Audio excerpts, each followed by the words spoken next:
ए काश बरस जाए ईमान के शीशे में बड़ी गर्द जमी है। मेरे प्यारे दोस्तों, मैं हूँ doctor Hema Pande, motivation speaker और आप सबकी दोस्त। उन रूढ़ियों और परंपराओं को मानने में कोई हर्ज नहीं है जो हमारी प्रगति के रास्ते में बाधक नहीं है। उन परंपराओं को मानना ही चाहिए। ये हमारी संस्कृति है, हमारी कल्चर है और हमारी धरोहर है कि हम उन परंपराओं को मानें। लेकिन कभी कभी ये परंपराएं और रूढ़ियाँ हमारे प्रगति के रास्ते में बाधा डाल देती हैं और किसी भी चीज़ को इतने कड़े नियमों में बांध लेना कि हमारे दूसरे काम रह जाएं और हम आगे ना बढ़ पाएं। तो ऐसी स्थिति में हमको सोचना चाहिए कि हम इन नियमों को कितने कड़े अनुशासन में रखते हैं, कितने कड़े नियम बनाते हैं। कहते हैं जब जब धर्म की हानि होती है तब तब निश्चित तौर पर कोई ना कोई ऐसी अदृश्यता कायनात हमें भेजती है जिसके सहारे हम अपने कष्टों का निवारण कर लेते हैं। और ये आज नहीं, सदियों से चला आ रहा है। जब जब पूजा पाठ, आराधना, ध्यान, योग, इनके माध्यम से एक अद्भुत शक्ति, पावर हमेशा से मिलता चला आ रहा है। हमारे ग्रंथों से, हमारे पूर्वजों से और हम लोगों ने खुद भी अनुभव किया है कि गजब की इनमें शक्ति होती है, एनर्जी होती है, ऊर्जा होती है। इसी से हमारी संकल्प शक्ति बनती है, धैर्य, अनुशासन आता है। अगर यूँ कहें कि मानव जीवन का पुनर्निर्माण हम कर सकते हैं इन आदतों की वजह से। और इसीलिए एक बहाना बना दिया गया कि 9 दिन का उपवास रहेंगे सिर्फ फलाहार से। 9 दिन का हम पानी केवल पिएंगे, हम लौंग खा के रहेंगे। ऐसी तमाम बातें हमारे सामने आई हैं और उसके रिज़ल्ट भी सामने आए हैं। क्योंकि संकल्प शक्ति दुनिया की बहुत बड़ी शक्ति होती है। बड़ी बड़ी फतह कर लेते हैं हम अपनी दृढ़ इच्छा शक्ति से, अपनी संकल्प शक्ति से। और ये बनता है हमारे योग, ध्यान, व्यायाम के साथ साथ हमारी अंदर की ऊर्जा के माध्यम से, हमारे संस्कारों से इन चीज़ों का निर्माण होता है। तो जब जब कभी समाज में ये जो रिज़ल्ट आते हैं वो उसके बाद अतिशयोक्ति होने लगती है। लोग उस पावर का गलत इस्तेमाल करने लगते हैं। कहते हैं ना कि जब धन आता है तो गंदी आदतें भी आ ही जाती हैं। तो पुराने समय से भी जब ये सब ताकत आ जाती थी तो फिर अत्याचार बढ़ जाता था, क्योंकि सर्व शक्तिमान बन जाता था वो व्यक्ति। अपने कई कई ग्रंथों को कंठस्थ याद करके भगवान को आना ही पड़ता है, क्योंकि भगवान नियति के होते हैं, कर्म के होते हैं।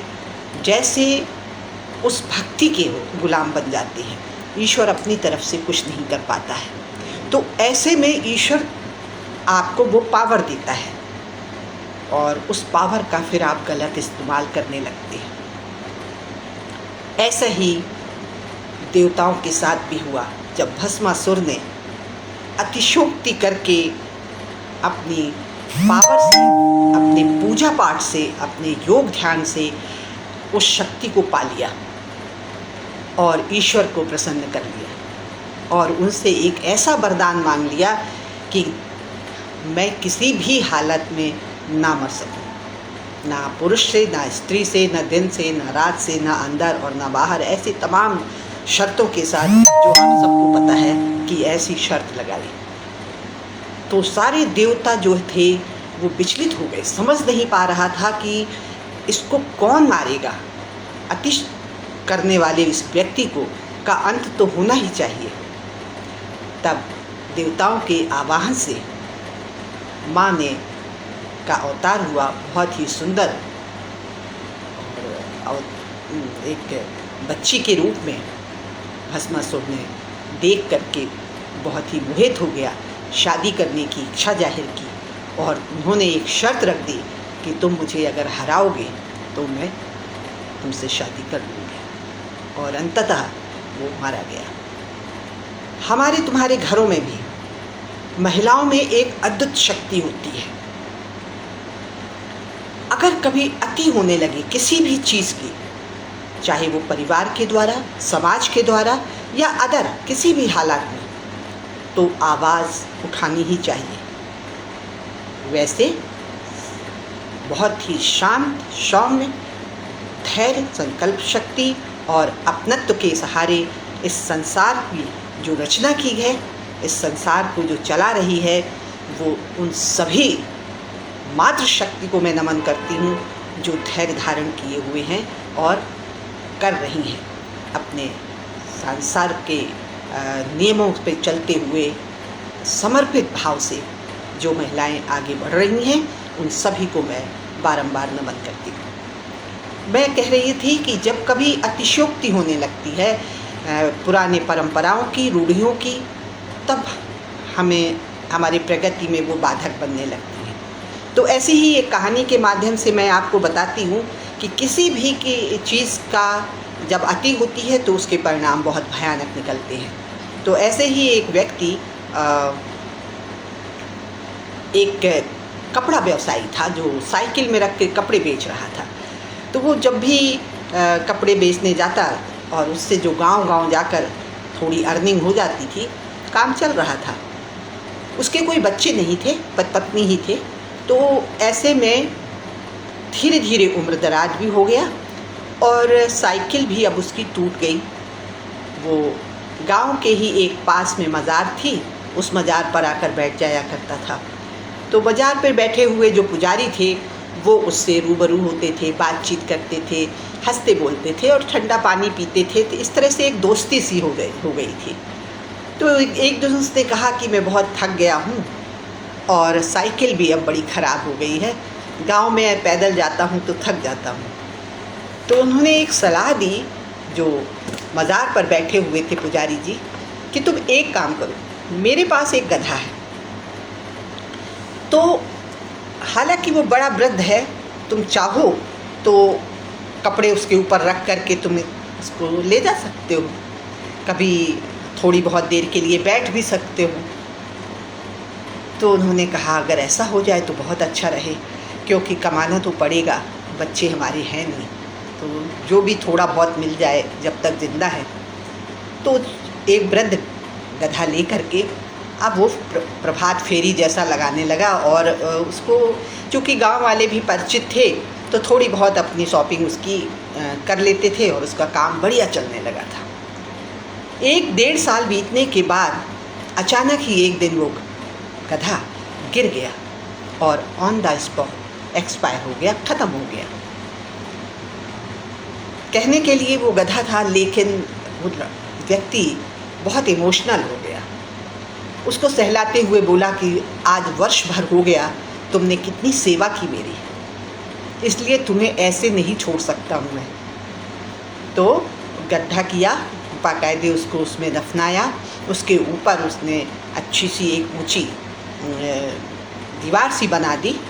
इससे क्या हुआ कि लोग बाग को पता चलता था कि कोई व्यक्ति इसमें गड़ा हुआ है, तो आगे चल के काम चलने लगा।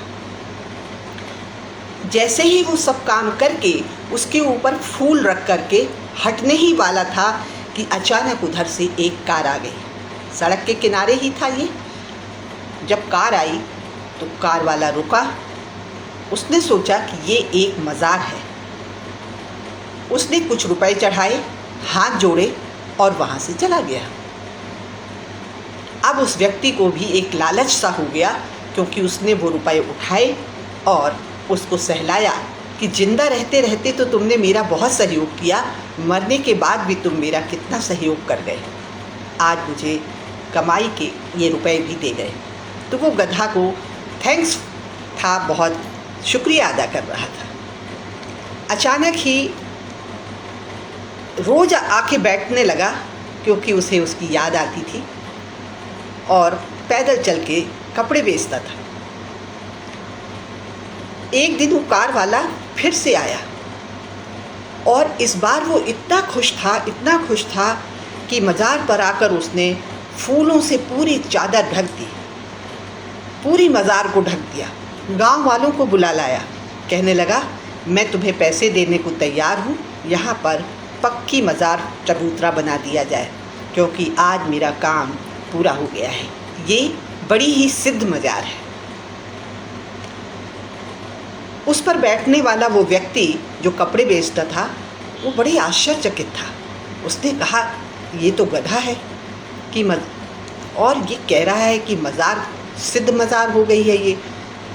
चलो ठीक है, हमको क्या करना है, पैसा हमारे हाथ में आ रहा है, बहुत अच्छी बात है। गांव वाले भी आए। गांव वालों को लगा कि ये व्यक्ति सही कह रहा है।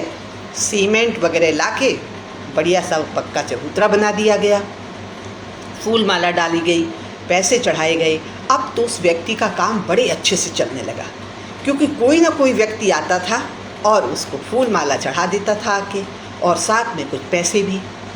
अब वो कपड़े बेचना भी उसने बंद कर दिए थे, क्योंकि और भी वृद्ध होता जा रहा था और उसकी कमाई चालू हो गई थी।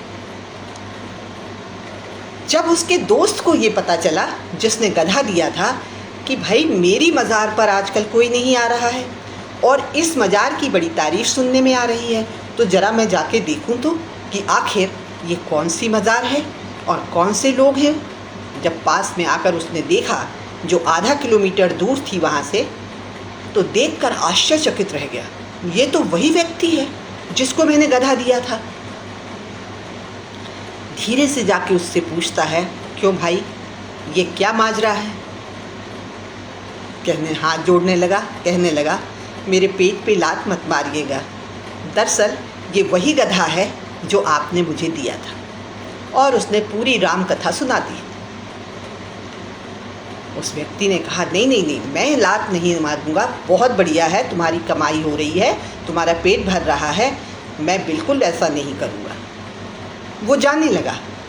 इतने में बाज़ार पे बैठा हुआ वो शख्स कहने लगा, ये तो बताते जाइए कि आपकी जो मज़ार है वो किसकी है, जहाँ पर आप बैठते हो। वो मुस्कुराने लगा, कहने लगा, वो मज़ार इस गधे की माँ की मज़ार है। यानी दोस्तों, हम गधों की पूजा कर रहे हैं। हमें ये जानने की कतई ज़रूरत नहीं है कि असलियत क्या है। जहाँ पर दुनिया करने लगी, हम भी करने लगे। इसलिए उन परंपराओं, उन रूढ़ियों को ही अपनाइए और वहीं तक अपनाइए जहाँ तक आपका की प्रगति में वो बाधक ना हो, जहाँ तक आपके लिए रुकावटें ना बने। कोई भी त्यौहार, कोई भी रीति रिवाज वहीं तक अपनाना चाहिए जो आपके रास्ते के कांटे ना बने। और असलियत को जाने बिना सब कुछ करते जाने का कोई मतलब नहीं है। मैं ये नहीं कहती हूँ कि आप भगवान के मामले में क्वेश्चन करिए। ईश्वर है, इसमें दो राय नहीं है। आप बिल्कुल ईश्वर को मानिए, लेकिन अंधभक्ति किसी भी चीज़ की ठीक नहीं होती है। इसलिए जब भी कोई काम करें, अपनी सेहत, अपने परिवार का सपोर्ट, अपने परिवार के प्रगति को सबको देखते हुए उन सभी परंपराओं को करना चाहिए। क्योंकि मैंने बहुत से लोगों को देखा है कि 9 दिन का उपवास करना बहुत अच्छी बात है। कारण ये कि हमारे अंदर की गंदगी सब साफ़ हो जाती है और हम में एक अद्भुत ऊर्जा का प्रवाह होता है। लेकिन अगर स्वास्थ्य ठीक नहीं है तो उतने कड़े नियमों को नहीं मानना चाहिए कि हम कितना भी डॉक्टर मना करे, लेकिन हम ऐसा करेंगे ही करेंगे। ईश्वर कहता है, मैं श्रद्धा का भूखा हूँ, आप मुझ पर श्रद्धा करिए, मैं उसका प्रतिफल ज़रूर दूँगा। चलते चलते बस इतना ही कहूँगी कि दीन बंधु कृपा सिंधु कृपा बिंदु दो प्रभु, जिस कृपा से नाथ मेरी बुद्धि ऐसी हो। वृद्धियाँ दुत गामिनी हो आसमावै नाथ में, नदी नारे जैसे समाते हैं सभी जलनाथ। जिधर भी देखूं उधर ही दर्श हो श्री राम का, आँख भी मीचूं तो देखूं मुख कमल घनश्याम का। जय हिंद, जय भारत, जय माता दी।